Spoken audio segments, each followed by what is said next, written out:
आज जो हमारी गेस्ट है यहाँ पर पीछे बैक स्टेज पर, उनकी अपनी एक यूनिकॉर्न कंपनी है मामा अर्थ के नाम से. Please give an energetic and warm welcome to the one and only Ghazal अलग.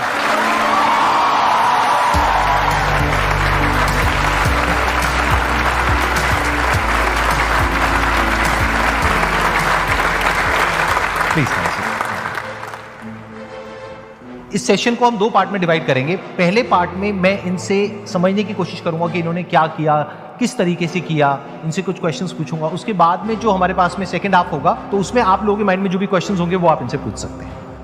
आप थोड़ा सा बताएंगे अपनी जर्नी के बारे में कि आपने कैसे शुरू किया. मामा अर्थ एक्चुअली शुरू हुआ था जब मैंने अपने फर्स्ट बेबी को जन्म दिया था. दिस इज़ 2014 एंड उस टाइम पे मैं न्यूयॉर्क, एक्चुअली उससे पहले न्यूयॉर्क रह के आई थी. मैं वहाँ पे आर्ट एजुकेशन ले रही थी और उस समय वहाँ पे एक पूरी मूवमेंट चल रही थी जहाँ ये बहुत बड़े एक ब्रांड के प्रोडक्ट्स जो हैं शेल्फ से उठाए जा रहे थे, बिकॉज बोलने में आया था कि उनमें कैंसर कॉजिंग इंग्रेडिएंट्स होते हैं. तो आई थिंक वहाँ से एज ए न्यू मदर बहुत ज़्यादा डिस्कम्फर्ट शुरू हुआ कि यार इंडिया के बच्चे या मेरा बच्चा ये डिज़र्व नहीं करता. तो पहले शुरू किया बाहर से प्रोडक्ट्स मंगाना, पर वो बहुत एक्सपेंसिव था.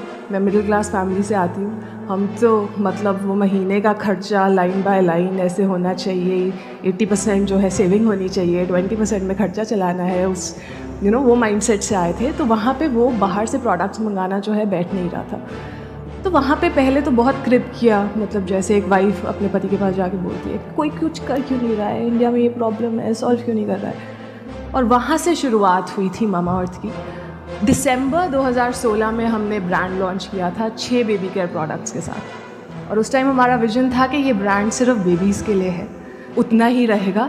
कैटेगरी भी छोटी थी, बट हमें उस टाइम लगता था 100 करोड़ का ब्रांड बना लिया, मतलब we would have killed it, right. ये तो बहुत अच्छा कर लेंगे हम, उससे ज़्यादा तो एस्पिरेशन क्या हो सकती है. बट जैसे जैसे, क्योंकि हम कंज्यूमर्स की बात सुन रहे थे, उन्होंने ही हमें बोला कि सिर्फ बेबी क्यों, मम्मियों को भी तो चाहिए ये वाले प्रोडक्ट्स. बेबीज़ जो है मदर्स के इतने क्लोज रहते हैं, तो वहाँ से मदर्स के लिए प्रोडक्ट बनाने शुरू किए. फिर फादर्स डे पे एक कैंपेन उठाया किसी ने कि ये मामा अर्थ क्यों है, ये पापा अर्थ क्यों नहीं है. पापा उन्हें क्या ख़राब किया है भाई, पापा भी उतना ही प्यार करते हैं बच्चों से.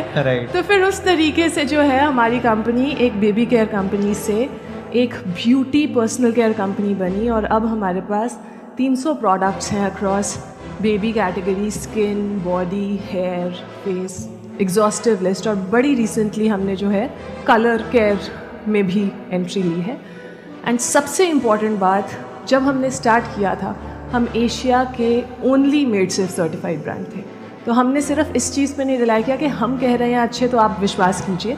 हमने बोला कंज्यूमर सिर्फ तभी विश्वास करेगा अगर कोई तीसरा बंदा बोलेगा कि यार हमने टेस्ट किया, ये सही है, ये सेफ़ है. तो हमने नॉट फॉर प्रॉफिट ऑर्गेनाइजेशन है मेड सेफ, उनके साथ टाई अप करके वो एक एक प्रोडक्ट में एक एक इंग्रेडिएंट जो आप डाल रहे हैं किस परसेंटेज में डाल रहे हैं, आपका फॉर्मूला किस वेसल में स्टोर हो रहा है, इसको जब आप पैकेजिंग कर रहे हैं तो कैसे लाइन में पैकेजिंग कर रहे हैं, जो आप पैकेजिंग यूज़ कर रहे हैं वो रिसाइक्लेबल है या नहीं. सिर्फ स्किन के लिए नहीं, इन्वायरमेंट के लिए भी सेफ़ होना चाहिए आपका पूरा प्रोसेस.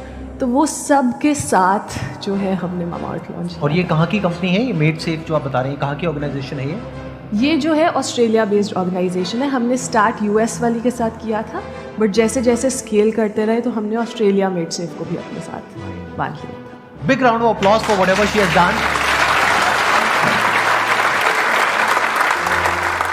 एट प्रेजेंट कितने एम्प्लॉइज आपकी पूरी ऑर्गेनाइजेशन में काम कर रहे हैं on a full time basis? हमारे ऑफिस में कुछ 450 लोग काम करते हैं, और अगर मैं ऑफलाइन टीम भी मिला लूँ, warehouse team, offline team, तो वो 1500 से 2000 और लोग होंगे.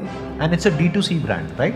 It's a D2C. सो जब हमने स्टार्ट किया था तो हमने जो है डायरेक्ट टू कंज्यूमर बेचना शुरू किया था, मार्केट प्लेसेस से स्टार्ट किया था. और 6 महीने के बाद जो है हमने धीरे धीरे लर्न किया, जैसे जैसे कंपनी बनाई उसमें शॉपिंग कार्ट डाला, फिर अपनी वेबसाइट से बेचा.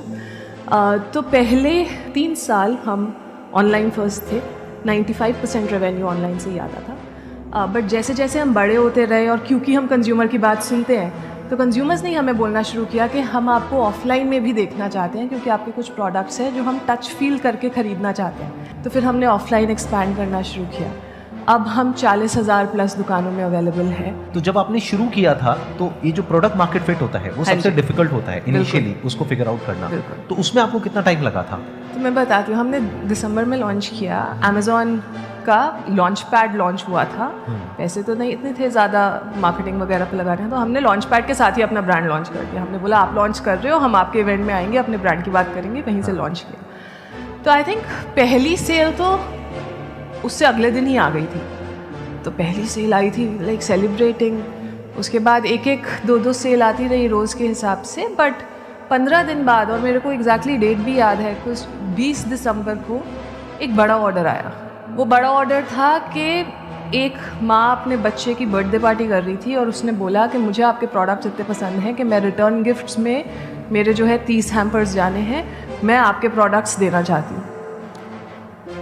और उस टाइम मतलब मैं घबरा गई थी कि ये ऑर्डर कैसे फुलफिल करेंगे हम, ये तो इतना बड़ा ऑर्डर, इतना स्टॉक नहीं होता यूजुअली जब हम शुरू करते हैं। बिल्कुल नहीं होता रहा। काफ़ी हाथ पैर ठंडे पड़ गए थे, पर जब डिलीवर कर दिया ना ऑर्डर, उसके बाद लगा कि यार now we are in business.